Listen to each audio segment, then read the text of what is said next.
Hair that hold memories. Written by Avila Marquez. Hair hold memories. Madalas ko iyang marinig sa mga palabas, kahit sa mga binabasa kong nobela.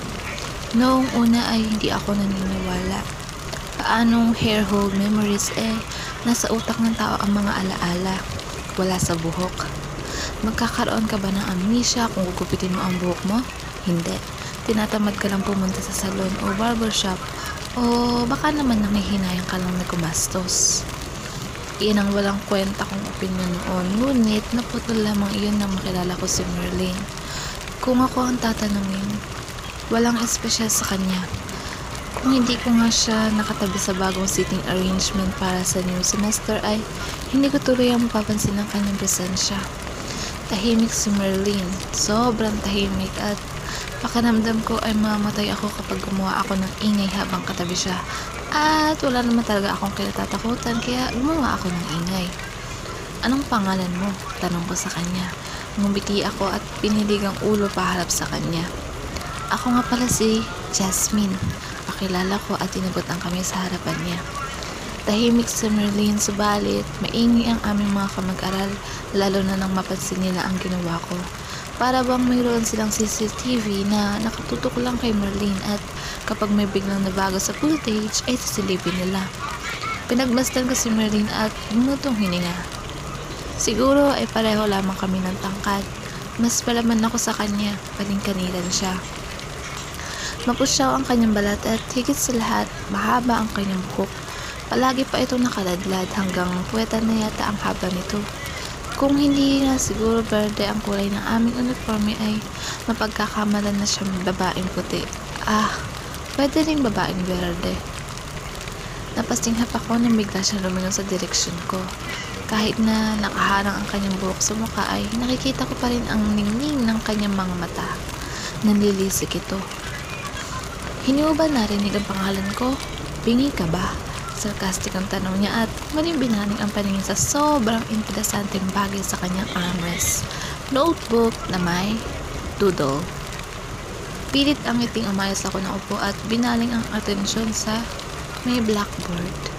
Kadarating lang ng aming guro, ngunit tumatawa pa rin ang aming mga kamag-aral.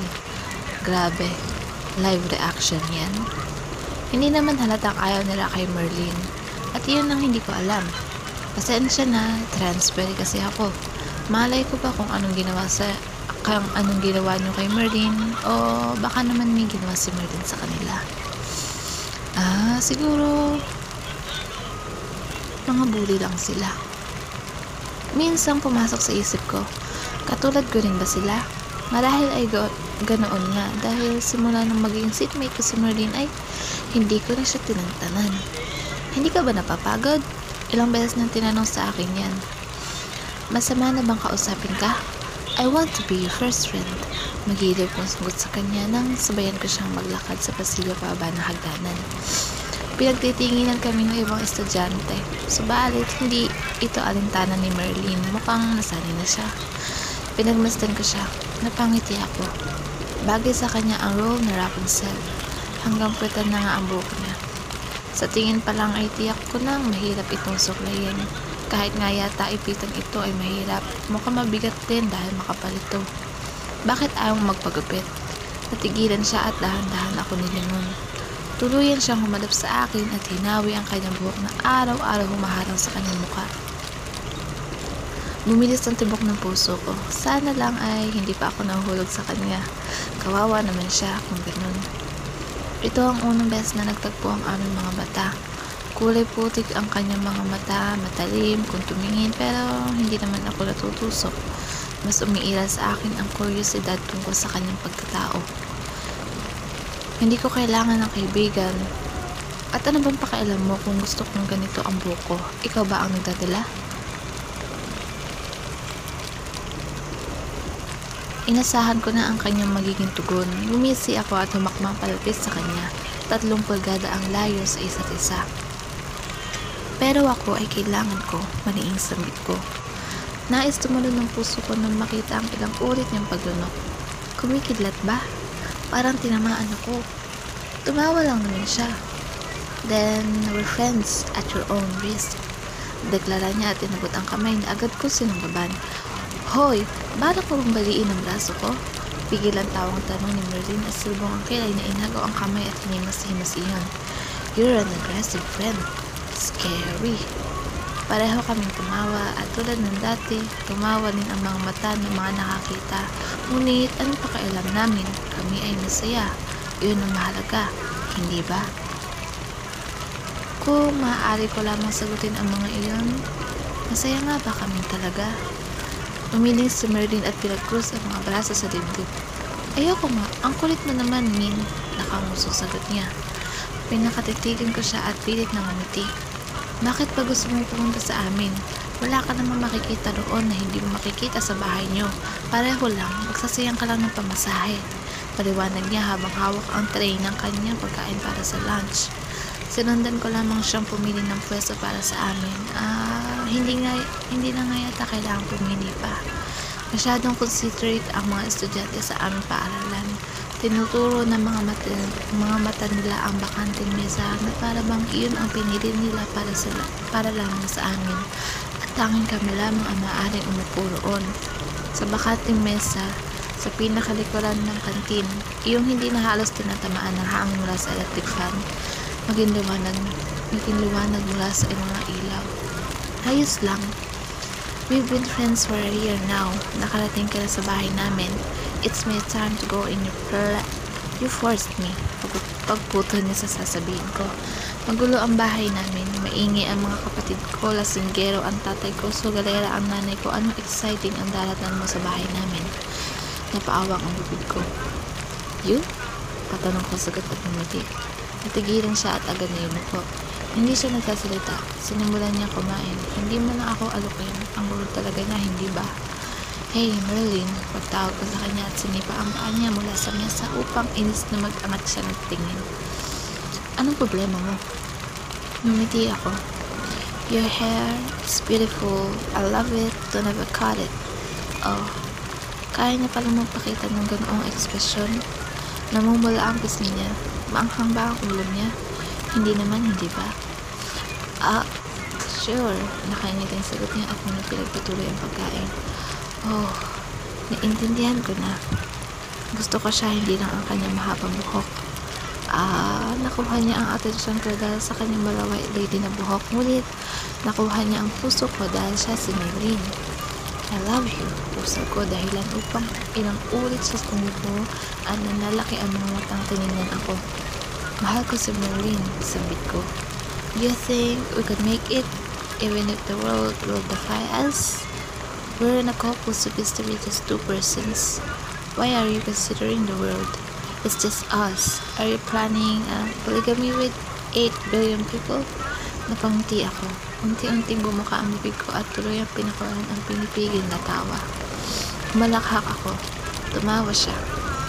Pinagtinginan kami, ngunit anong pakialam nila? It's just us. Wala nga naman akong planong bumuo ng harem mula sa 8 bilyong tao. Masaya kami.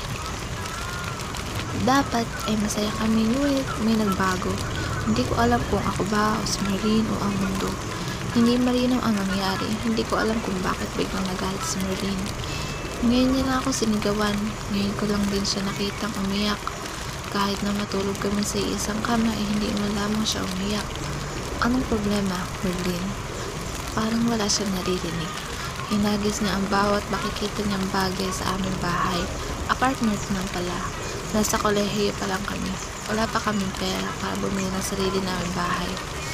Pero mahal ang mga platong iyon. Regalo pa ng mama ko ang flower vase na hinagis niya. Munti ka matamaan si Pochi. Merlin! Hindi ko gustong pagtaasan siya ng boses, ngunit kailangan niyang magising. Lumapit ako sa kanya at niyakap siya mula sa likod. Sinubukan niya kumala. Ngunit, hindi ko siya hinayaan. Masinigpitan ko ang hawak at binuon ang mukha sa kanyang balikat.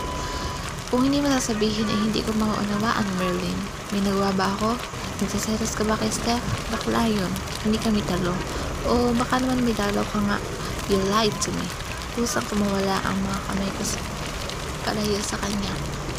Humarap siya sa akin at nakipagsukatan ng tingin. Kahit na humaharang ang kanyang buhok sa kanyang mukha ay nakikita ko ang kulay putik niyang mga mata, ang maninipis at mapusyaw niyang labi. He lied to everyone. Mariing sambit ko at pinagmasdan ang unti-unting pagbabago ng kanyang ekspresyon. Napalitan ng takot, ng pangungulila, ngunit nagumapaw ang puot sa kanyang maamong muka. Yumuko siya at hinawi ang kanyang buhok. Nag-angat siya ng tingin sa akin. Why? You killed her, right? Tanong ko at pagak ng ngiti. Who? Puno ng sarkasmo ang kanyang tanong, dahilan upang mapatawa ako at lumapit sa kanya. Ilang pulgada ang layo. Naririnig ko ang pintig ng kanyang puso, ang kanyang paghinga, ang paglunok niya ng laway, nakikita ko. Grace, the woman who committed suicide 1 year ago. She was once your classmate, right? Naging matalik kayong magkaibigan, tama? Oh, she must be your best friend. How would I know? I was her childhood friend, and all she talked about was you, Merlin. Talisay ko at pilit ng ngiti. You planned it all to avenge? Umiling ako. Siguro nga ay noong una, ngunit wala naman talaga akong plano maghiganti. Ano namang mapapala ko? Gusto ko lang makilala ang naging kaibigan ni Grace, ang naging dahilan ng kanyang pagbabago.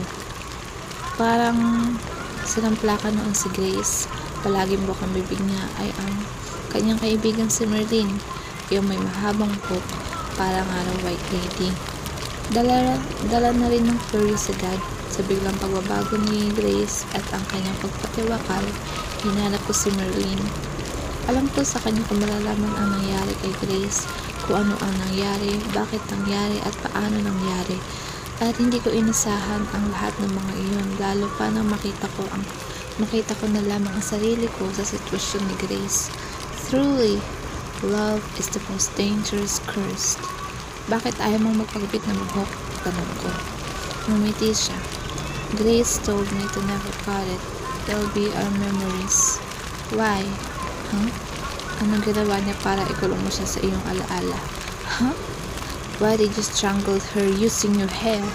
Why did you kill her? She told me not to cut it. Huh? What kind of mind do you have? Dahil ang sinabi niyang huwag mong gugupitin, pinatay mo na siya. Twisted mind, yes, and I never liked someone bossing me around. Pero huwag kang mag-alala, Jasmine. My hair will no longer hold memories. I'll free myself. Gugupitin ko na ito. At least after I'm done using this as a murder weapon. The end.